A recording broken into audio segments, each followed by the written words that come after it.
Despite what the games have us believe, entering daedric realms at will and returning is not an easy feat. And even if you manage to enter Oblivion and have the means to escape, these daedric realms leave a mark on you, and if you're not careful, you might never return. Despite these dangers, 2 masters of conjuration underwent this taxing endeavor. And I don't promise too much when I say this is the most intriguing and exciting book series we have read here so far. This one has it all: a deep and descriptive dive into Oblivion, the appearance of one of the most notorious mages, and even tragedy. Once we get into the books, I will not interrupt the story, so if you like what you hear, give the video a thumbs up and subscribe if you want more audiobooks in the future. Now, sit back, relax, and enjoy the full audiobook of The Doors of Oblivion. The Doors of Oblivion, Part 1 by Seif Ich Hija. Quote, "When thou enterest into Oblivion, Oblivion entereth into thee." End quote. Nightirol Lar. The greatest mage who ever lived was my master, Morian Zenus. You have heard of him as the author of the book on Oblivion, the standard text for all on matters daedric. Despite many entreaties over the years, he refused to update his classic book with his new discoveries and theories because he found that the more one delves into these realms, the less certain one is. He did not want conjecture, he wanted facts. For decades before and after the publication of On Oblivion, Zenus compiled a vast personal library on the subject of Oblivion, the home of the Daedra. He divided his time between this research and personal magical growth, acting on the assumption that should he succeed in finding a way into the dangerous world beyond and behind our own, he would need much power to wander its dark paths. 12 years before Zenus began the journey he had prepared his life to make, he hired me as his assistant. I possessed the 3 attributes he required for the position. I was young and eager to help without question. I could read any book once and memorize its contents, and despite my youth, I was already a master of conjuration. Zenus too was a master of conjuration, indeed a master at all the known and unknown schools of magic, but he did not want to rely on his ability alone in the most perilous of his research. In an underground vault, he summoned Daedra to interview them on their native land. For that, he needed another conjurer to make certain they came, were bound, and were sent away again without incident. I will never forget that vault, not for its look, which was plain and unadorned, but for what you couldn't see. There were scents that lingered long after the summoned creatures had left. Flowers and sulfur, sex and decay, power and madness. They haunt me still to this very day. Conjuration, for the layman unacquainted with its workings, connects the caster's mind with that of the summoned. It is a tenuous link meant only to lure, hold, and dismiss, but in the hands of a master, it can be much stronger. The Psijics and Dwemer can, in Dwemer's case perhaps I should say, could, connect with the minds of others and converse miles apart, a skill that is sometimes called telepathy. Over the course of my employment, Zenos and I developed such a link between one another. It was accidental, a result of two powerful conjurers working closely together, but we decided that it would be invaluable should he succeed in traveling to Oblivion. Since the denizens of that land could be touched even by the skills of an amateur conjurer, it was possible we could continue to communicate while he was there, so I could record his discoveries. The doors to Oblivion, as Morian Zenos would say, are not easily found. We exhausted many possibilities before we found one where we held the key. The Psijics of Archaeum have a place they call the Dreaming Cave, where it is said one can enter into the daedric realms and return. Iakesis, Sothasiel, Nematik, and many others have been recorded as using this means, but despite many entreaties to the Order, we were denied its use. Salaris, the leader of the Order, told us it had been sealed off for the safety of all. The reader may have heard of other doors, and he may be assured we attempted to find them all. Some are pure legend, or at any rate not traceable based on the information left behind. There are references in lore to Meruk's Abyss, the Corrington Mirror, the Mentallen Crux, the Crossroads, the Mouth, a riddle of an alchemical formula called Jacinth, and Rising Sun, and many other places and objects that are said to be doors, but we could not find these. Some exist, but cannot be entered safely.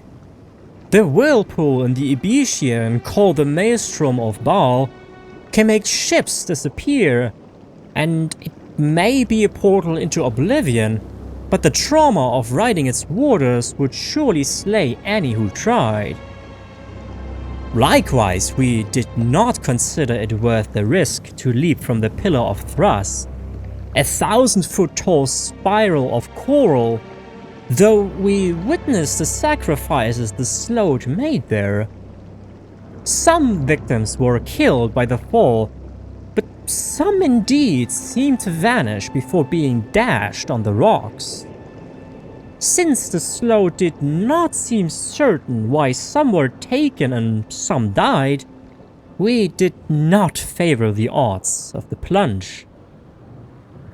The simplest and most maddeningly complex way to go to Oblivion was simply to cease to be here and begin to be there.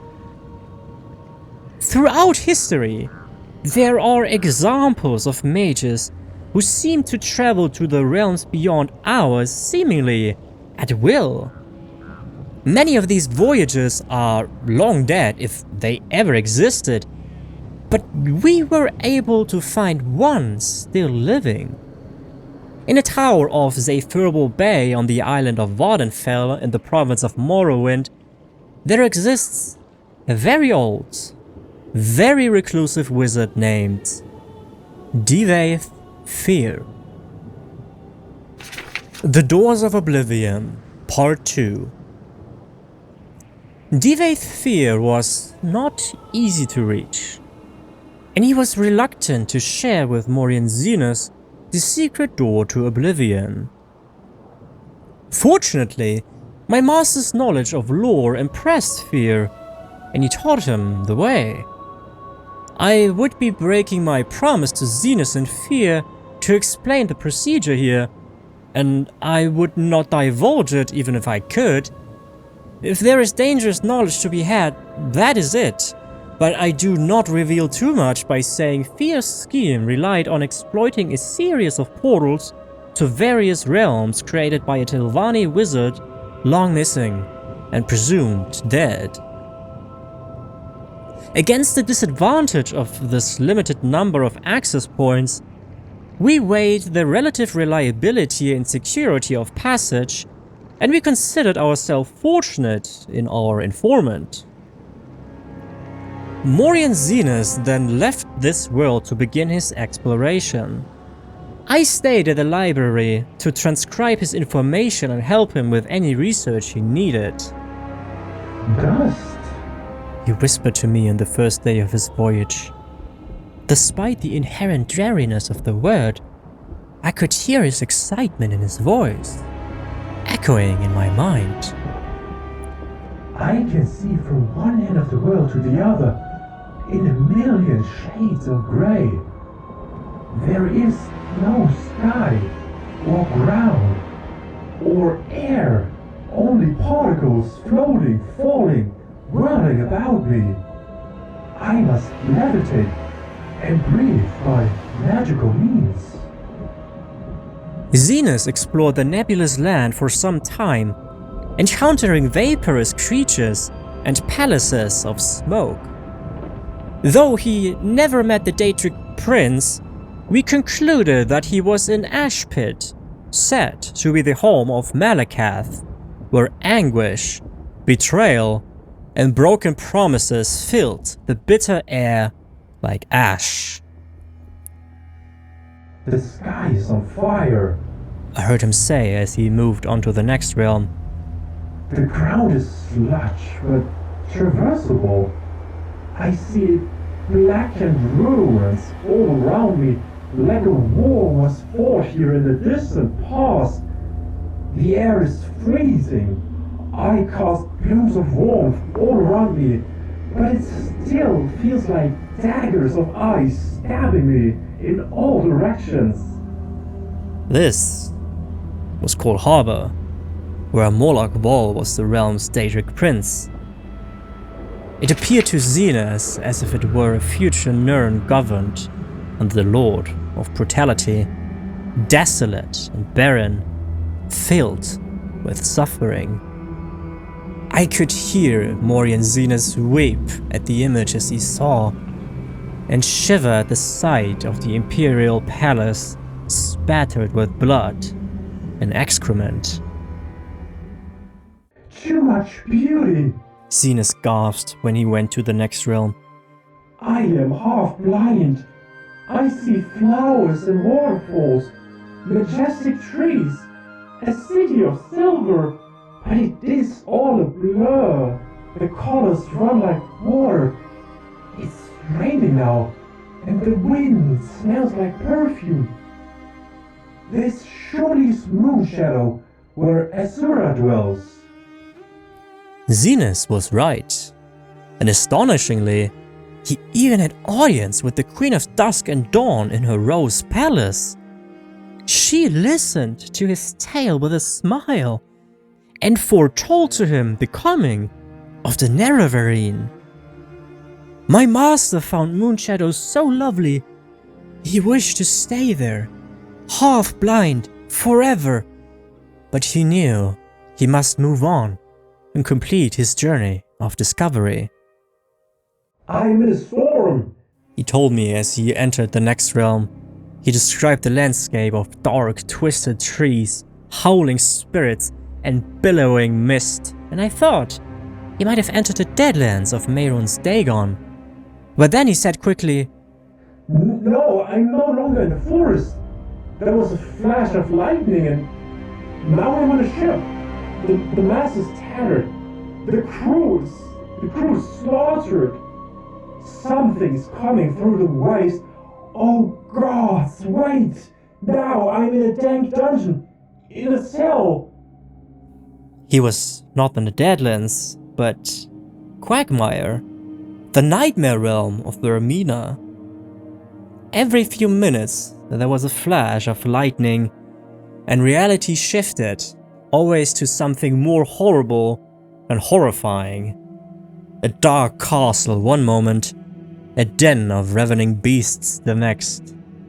A moonlit swamp, a coffin where he was buried, alive.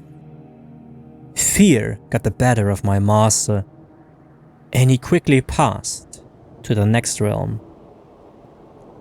I heard him laugh. I feel like I'm home now.